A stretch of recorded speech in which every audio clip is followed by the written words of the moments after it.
विघ्नेश्वरं सकलविघ्नहरं नमामि।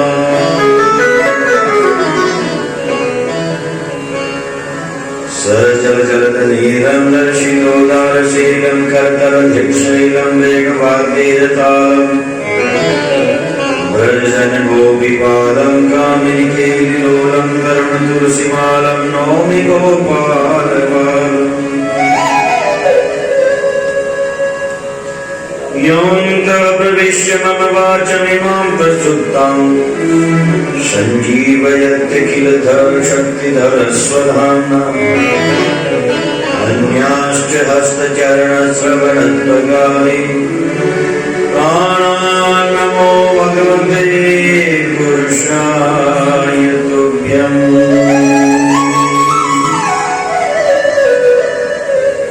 यं प्रवदन्तमनुपेतमपेतकृत्यं द्वैपायनो विरहकातरया जुहाव पुत्रेति तन्मयतया तर्वोऽभिनेदुस्तं सर्वभूतहृदयं मुनिमानतो। जय जय श्री राधारमण जय जय नवल किशोर जय गोपी चित चोर प्रभु जय जय माखन चोर। सब द्वारन को छोड़कर मैं आया तेरे द्वार, हे वृषभानु की लाडली निक मेरी ओर निहार। सर्वधरती कागज करूं लेखन सब बन जाए, सात समुद्र की स्याही करूं तो भी गुण लिखा न जाए।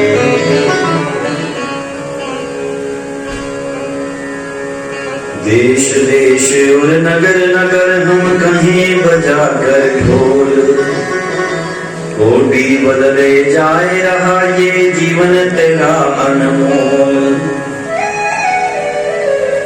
यह तन विष की बेल है और पूर्व अमृत की खान, शीश दिए सदगुरु ने तो भी सस्ता जान। सदाशिव समारंभां शंकराचार्य मध्यमाम् अस्मदाचार्य पर्यन्तां वन्दे गुरु परम्पराम्।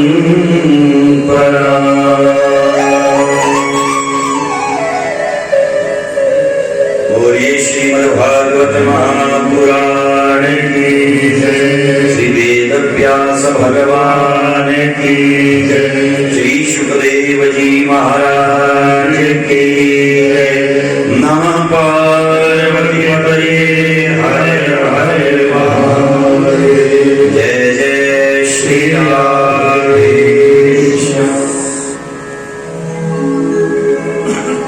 अनंत कोटि ब्रह्मांड नायक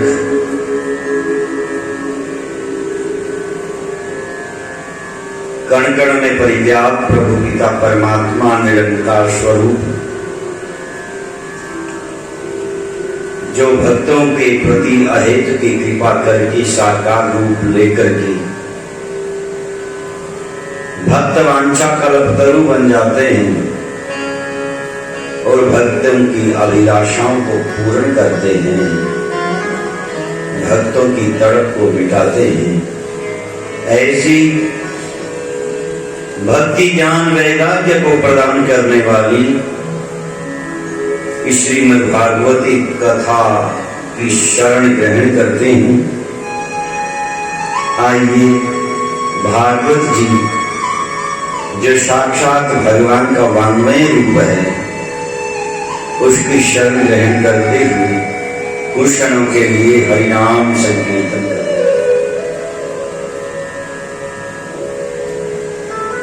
जय जय राधा रमण हरि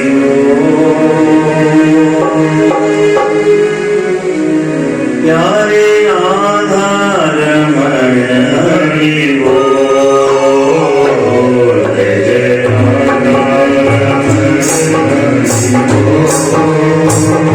Hare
की जय हो।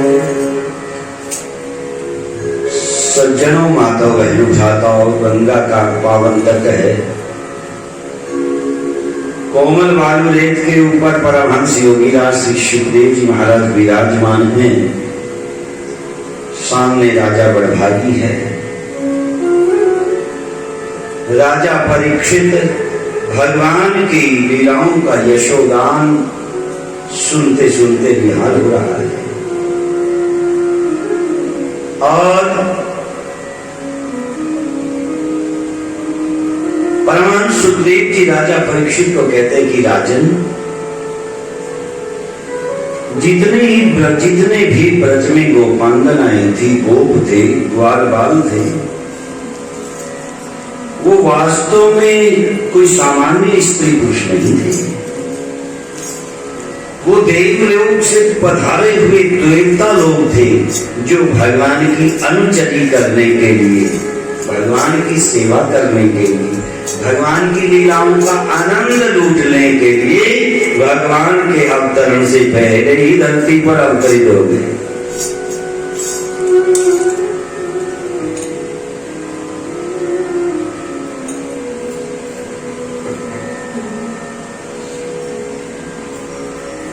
आज की कथा में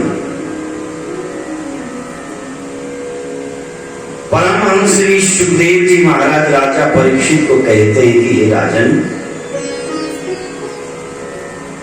मथुरा से अक्रूर जी भगवान श्री कृष्ण को लेने के लिए पधारे। नंद बाबा से मिले, समाचार दिया।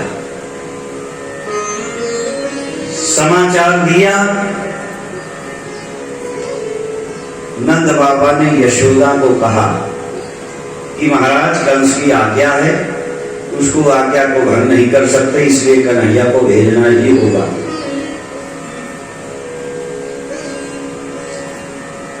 ये बात सुनकर के मां यशोदा बेचैन हो उठी। सारे वृंदावन में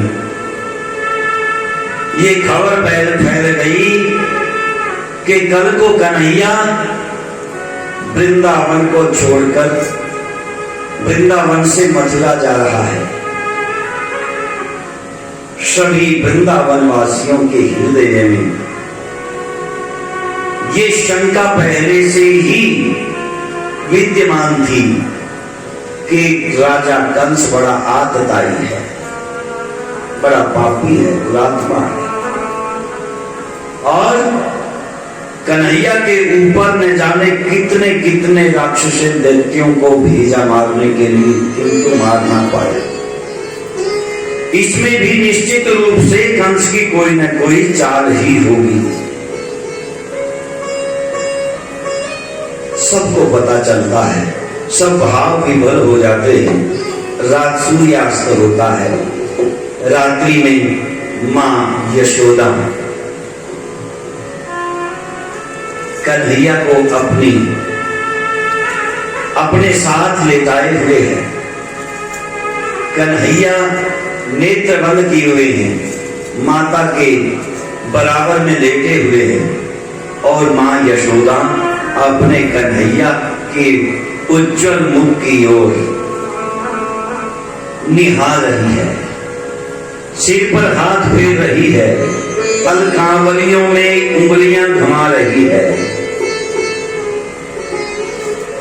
हृदय कंपित है, मन में ये भाव है कि ऐसा क्यों लग रहा है कि कन्हैया कल मथुरा जा रहा है और मथुरा जाकर के शायद कभी वापस ही नहीं आएगा। कन्हैया से एक पल भी दूर नहीं रह पाती यशोदा।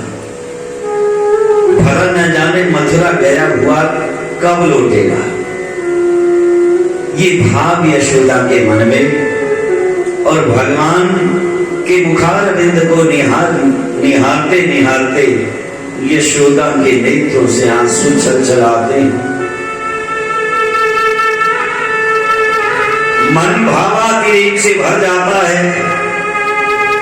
कि कल कन्हैया गया हुआ न जाने कब वापस लौटेगा। मेरा हृदय भयभीत है, इसलिए खिड़की बंद गई।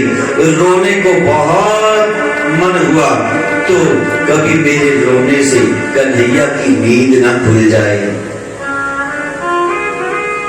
अभी अभी सोया है, कभी इसकी नींद न खुल जाए, इसलिए चारपाई से उठ करके यशोदा घर के आंगन में आ बैठती है। घर की चौखट पर बैठकर आंगन में और लगाकर चौखट से सिर बहुत रोती है, बहुत रोती है, बहुत रोती है।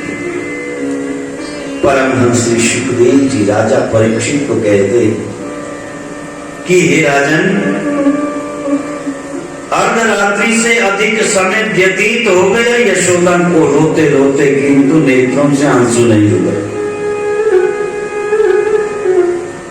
बैठी बैठी चौखट पर आकाश की ओर निखारती है तो पूर्णिमा का चंद्रमा खिला हुआ है और उस पूर्णिमा के चंद्रमा में से भी यशोदा को कन्हैया हंसता हुआ दिखाई देता है।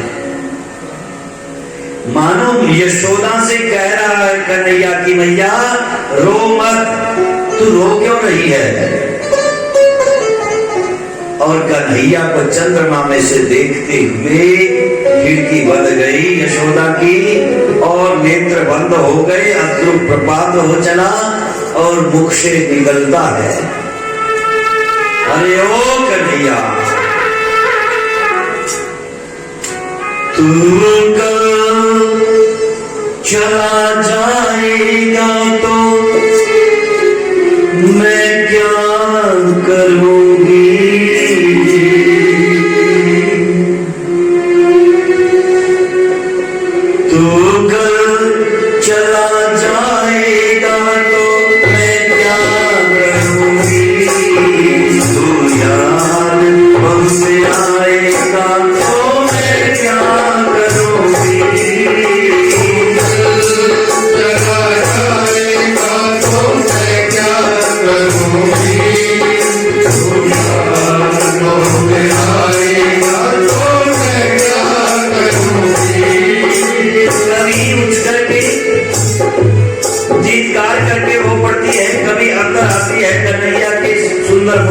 को निहारती है, पास में लेट जाती है, कुछ शांति होती है, किंतु सारी रात नींद नहीं आई।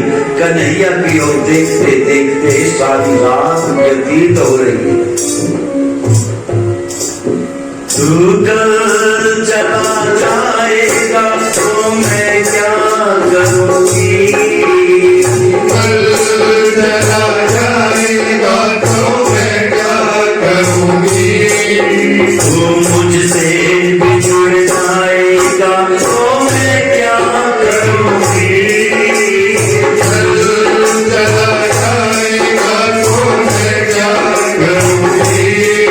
तू मुझसे बिछड़ जाएगा तो मैं क्या करूंगी। और सज्जनों, रात भर यशोदा को नींद नहीं आती। प्रातः काल 4 बजे ब्रह्म मुहूर्त में अपनी चारपाई से रोती रोती खड़ी हो जाती है और स्वयं स्नान इत्यादि करती है, ध्यान करती है, भगवान का पूजा उपासना करती है।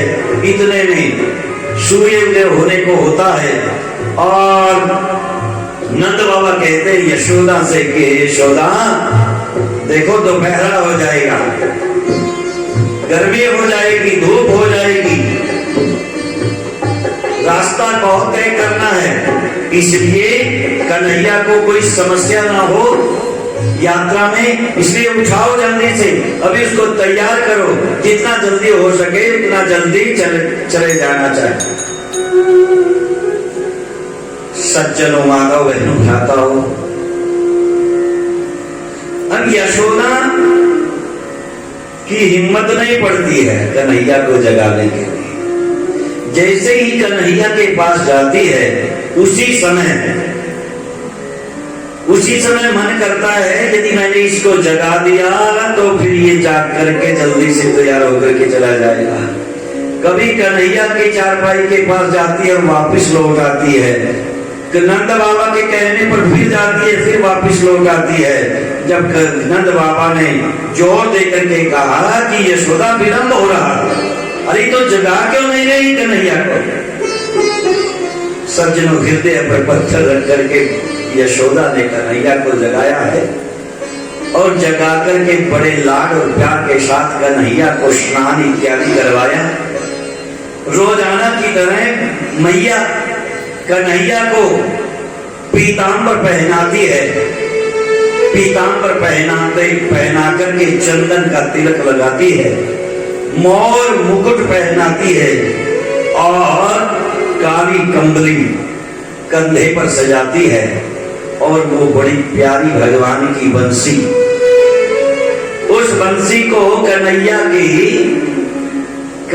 की गोद से सजाती है।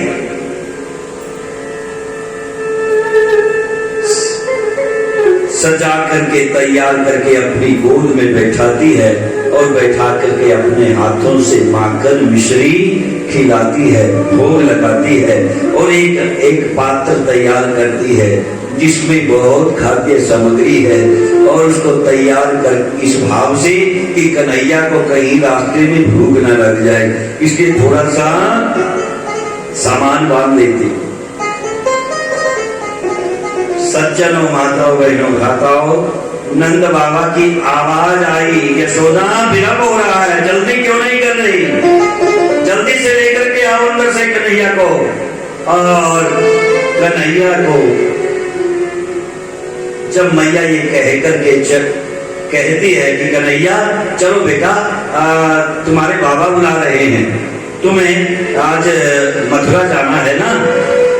ये कहते कहते यशोदा की हृदय बदल गई, कंठ रुंध गया, नेत्रों से आंसू छलछलाए और कन्हैया को ले जाने से पहले अपनी छाती से लगाया यशोदा ने। भगवान भी अंक से लिपट गए और मैया के नेत्रों से आंसू पहुंचते हुए कहते हैं कि मैया, अरे तो इतना रो क्यों रही है? मैं कोई सदा के लिए ही थोड़े ही जा रहा हूं मथुरा, मैं कोई सदा के लिए ही थोड़ी जा रहा हूँ। आज रहेंगे, कल आज जाएंगे, कल रहेंगे वहां पर और परसों वापिस आ जाएंगे। क्या 2 दिन की ही तो बात है?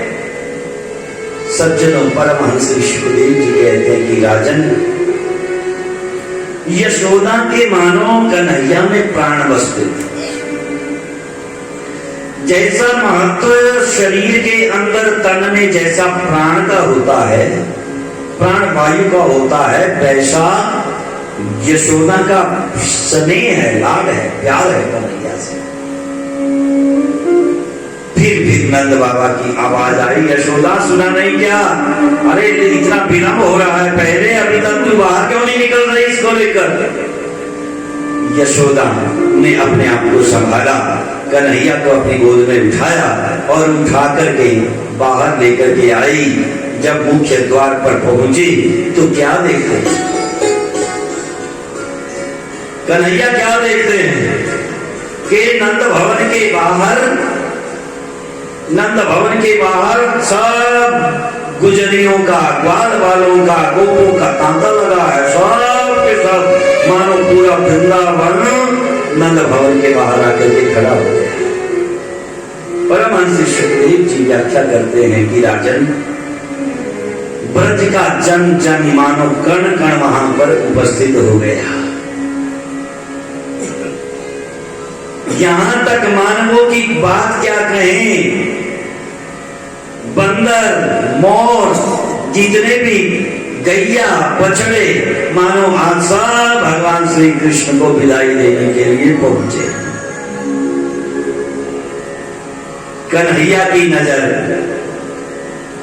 जब पड़ी तो सबके नेत्रों से आंसू प्रवाहित हो रहे थे। आज मयूर भी रुदन कर रहा है और वानर भी रुदन कर रहे हैं।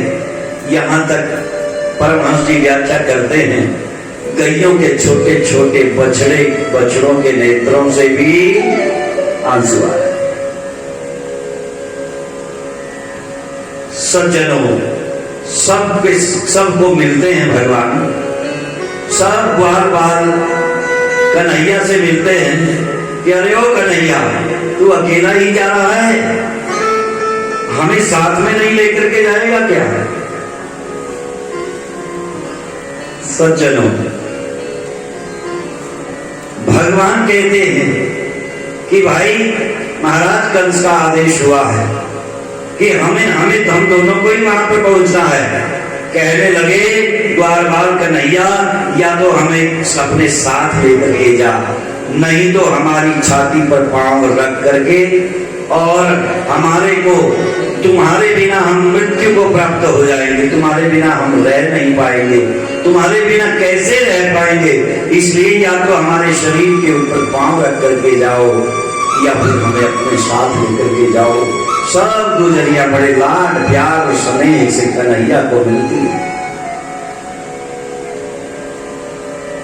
परमहंस सुखदेव जी कहते हैं कि हे राजन,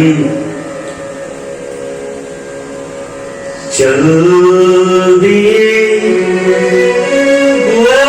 गोपाल तो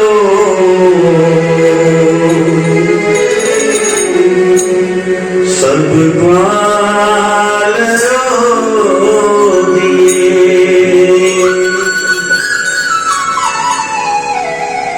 चल पड़े गोपाल तो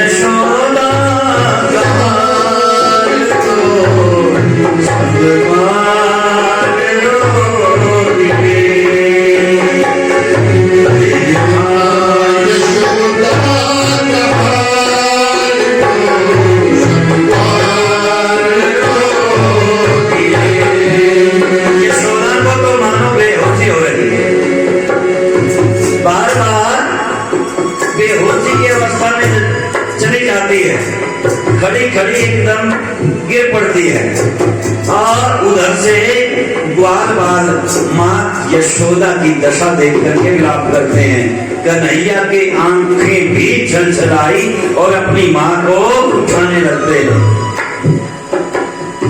सज्जनों, सबको गले लग लग करके भगवान मिले,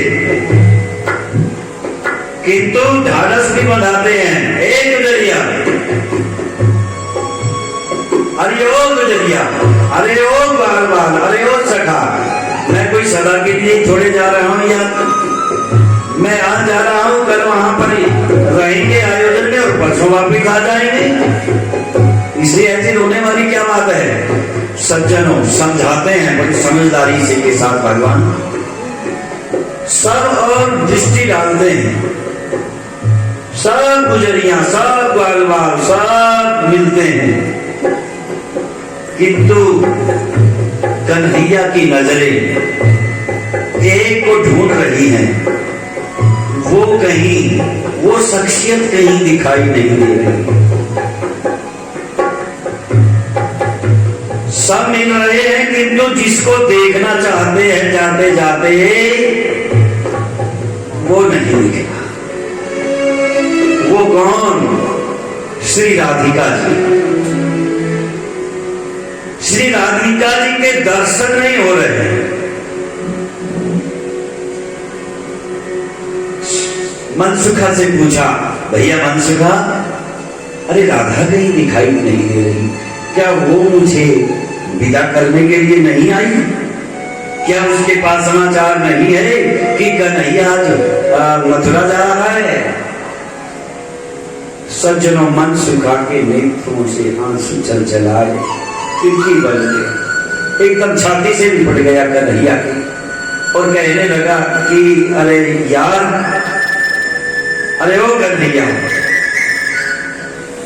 जब हमारे अंतर्मन में तुझे विदा करते हुए हमारे प्राण निकल रहे हैं, तो राधा का स्नेह तो हमसे कहीं ऊंचा है, इसका प्रेम तो कहीं ऊंचा है।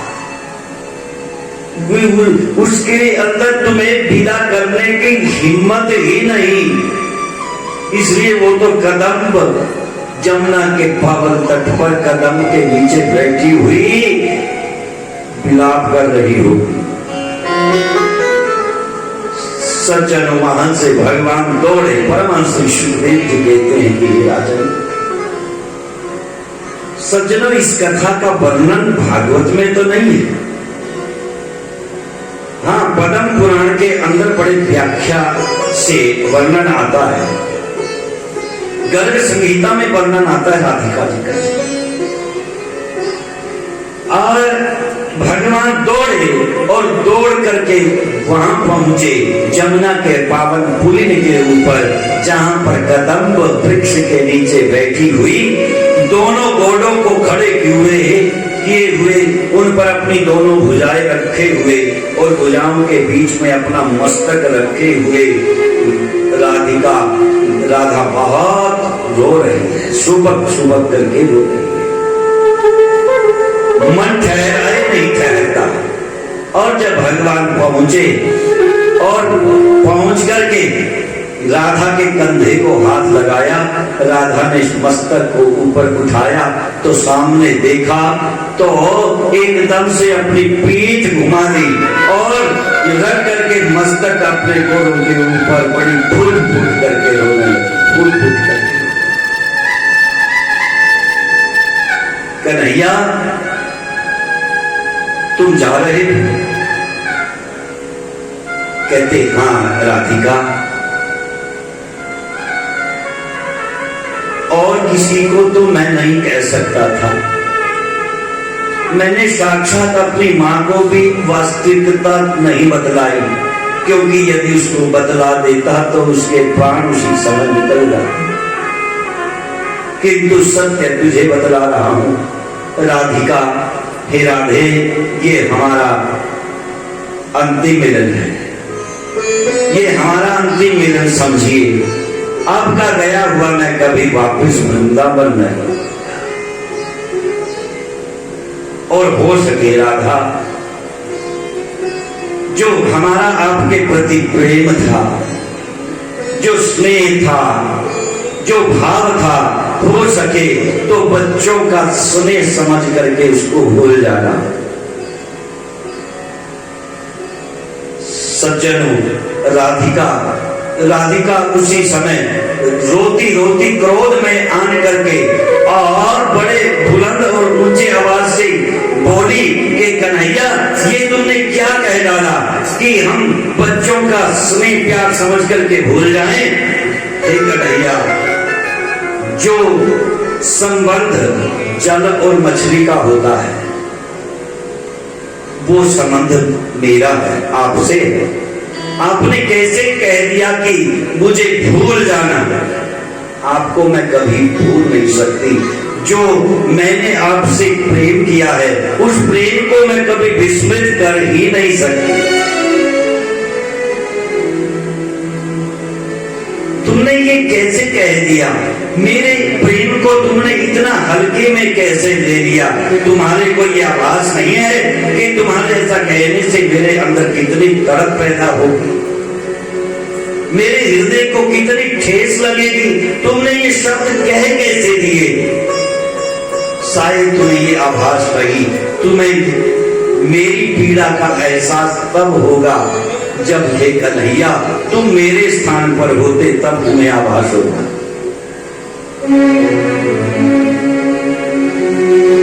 यदि तुम राधा बनकर के देखो और मैं कन्हैया बनकर के देखूं, तुम राधा बनकर के फिर एहसास करो कि तुम जब मुझसे बिछड़ोगे तो कैसा दुख होगा। बड़ा सुंदर भाव है, बड़ा प्यारा भाव, हृदय की गहराइयों से निकले हुए ये शब्द है।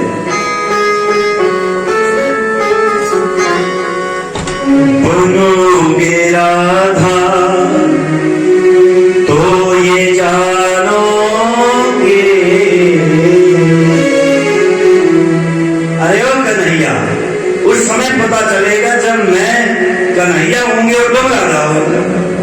तब मेरी प्रेम की पीड़ा का एहसास हो जाता।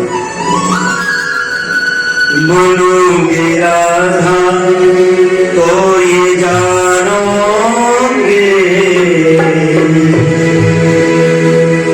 कैसा प्यार है मेरा। बनोगे राधा तो ये जानोगे कैसा प्यार है मेरा। ओ सांवरे ओ सांवरे ओ सांवरे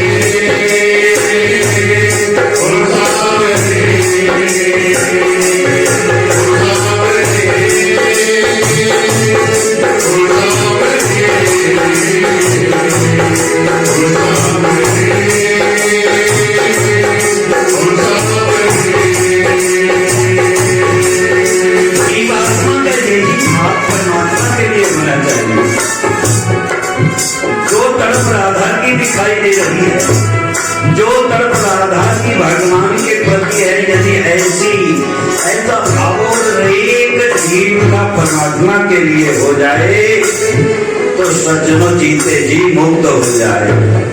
मरने के बाद मुक्ति की क्या करे, जीते जी मुक्त हो जाए। क्या कहा राधा ने भगवान से, कन्हैया तुम्हें क्या पता, क्या कहना चाहती हो राधिका? ये कहना चाहती हो क्या होती प्रतीक्षा है, क्या पीड़ा होती है, ऐसे जलता है दिल जब शादी होती है। क्या होती प्रतीक्षा है, क्या पीड़ा होती है,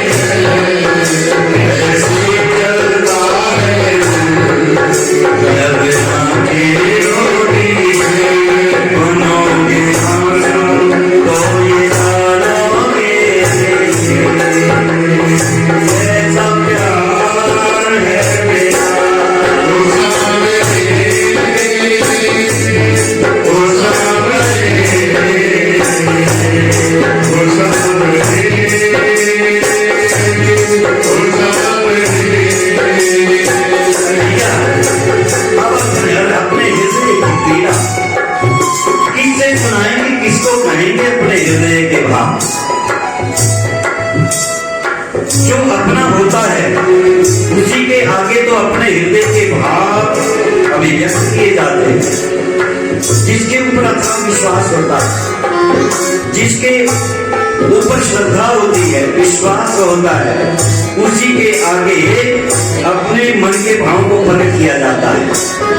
किसी अन्य के आगे हम प्रकट नहीं करते अपने भावों को। जो हमें अत्यंत प्यारा होता है और जिसके ऊपर विश्वास होता है उसको प्रति ही अपने भावों को व्यक्त करते हैं। राधा के लिए भी कन्हैया के अतिरिक्त ऐसा कौन था जिसके आगे अपने भाव व्यक्त करती। इसलिए राधा ने भगवान श्री कृष्ण से कहा,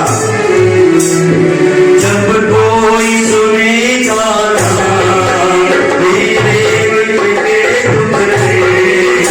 जब सारे सुन सुन के होंगे दिल के टुकड़े। जब कोई सुनेगा मेरे पल के टुकड़े,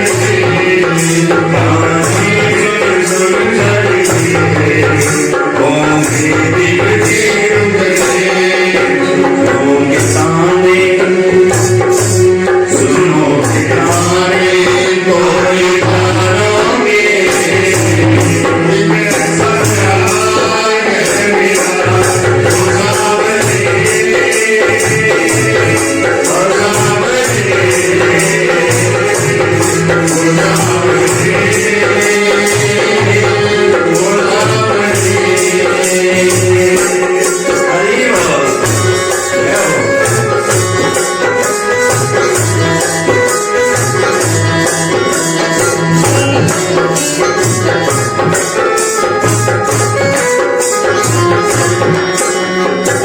ऐसी में दोस्त दोस्त का खुदा होता है, और एहसास जब होता है जब दोस्त दोस्त से जुदा होता है।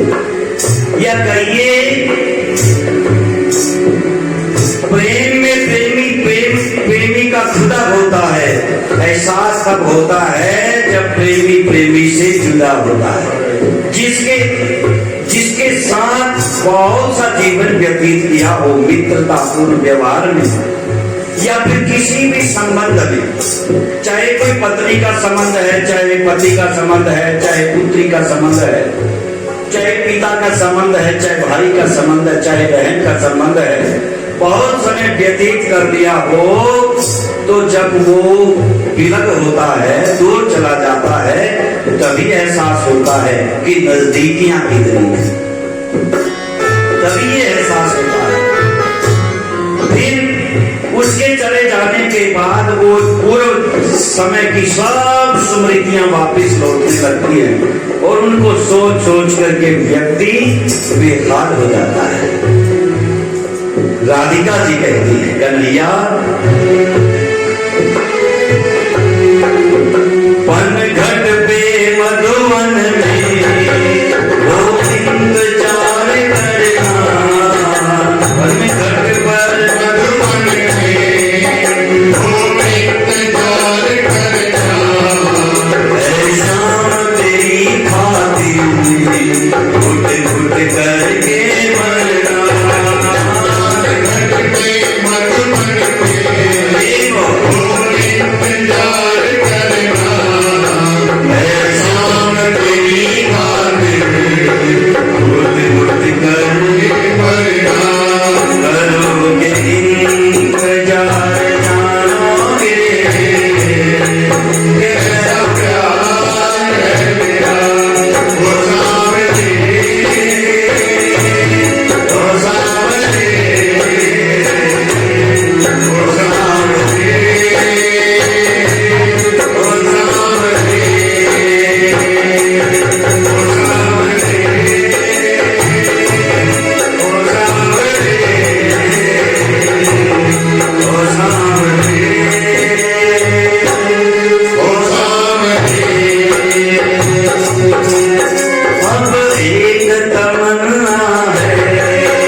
पर फिर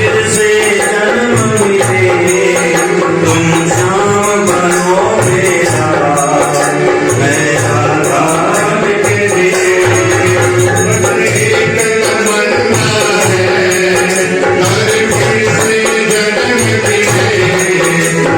शाम बनूं तेरा,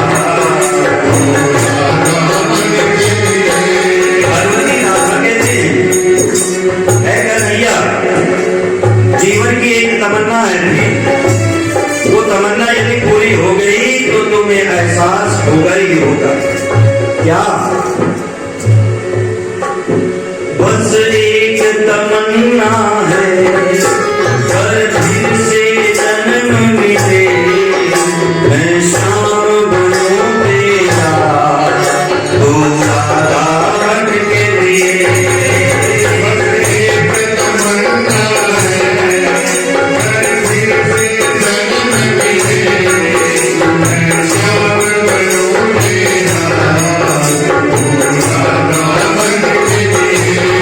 बनोगे राधा कैसा प्यार है तेरा, वो सामने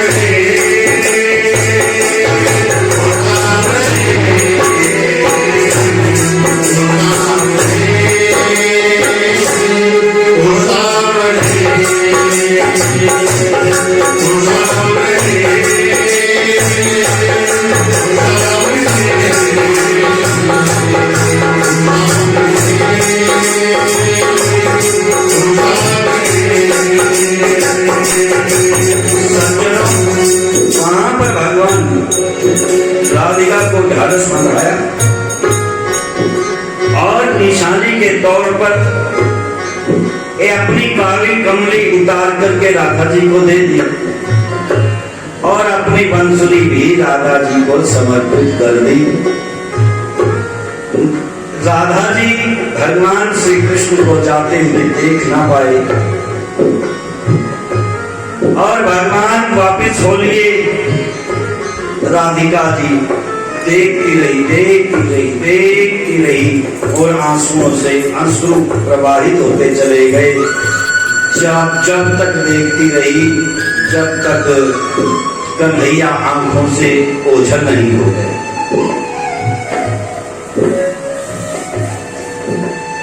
फिर वहां से रथ पर सवार होकर के अक्रूर जी के साथ